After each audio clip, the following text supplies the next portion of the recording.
fazer, falar com o maestro, olha, vamos melhorar isso, vamos trazer isso. Então, essa lei traz essa possibilidade para vocês, tá? Então, no caso de me apresentou, sou a professora Márcia, sou pedagoga, sou formada em artes visuais, sou coreógrafa, sou artista da dança, né? Também sou maestrina da Orquestra Delfina e eu estou aqui para aplicar o workshop de dança. Bom dia a todos. Bom dia. Meu nome é Denilson, sou maestro da Folhosa Pende, do Instituto de Música e Arte, formado em Pedagogia, pós-graduado em Arte e Musicalidade. E já estou aí há quase 30 anos como maestro.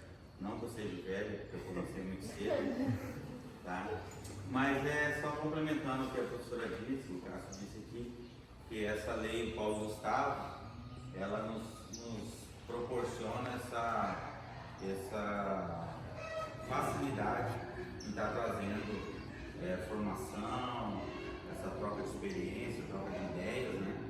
Que a gente, desde que a gente começou a ministrar cursos e participar de cursos, a gente escuta muito o ministrante dizer que esse momento aqui não é só da gente passar coisas para vocês, e vocês também dividir o conhecimento que vocês já possuem com a gente também, né?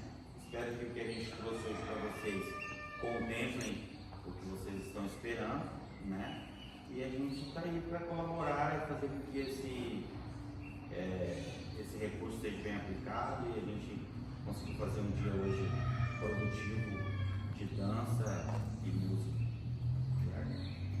E aí essa parceria, né, o Cássio, ele faz parte do Instituto de Música e Arte, e onde agrega, é uma instituição que agrega vários maestros, né, que foram nossos alunos, né, que já estiveram sentados aí com vocês. E então esse instituto, o Cássio faz parte do nosso conselho fiscal, então por isso que ele também nos trouxe para cá.